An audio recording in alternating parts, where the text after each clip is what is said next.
نشسته رو به رو جواب بده به علی میگه زهرا تو برو علی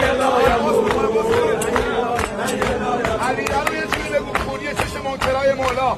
علی بزرگ دو دنیا علیه خیلی دوست داشتن جای شما اینجا بودن این علیه رو گفتن همین که چهار ستون رو برم سالمه جلو حرم مولانا شکلی شد داره ها از بچگی اسم تو بلد نبودی میگفتی یا علی بلند شد حالا رو برو آقا قشنگ مایه بزن بزرگ دو دنیا علیه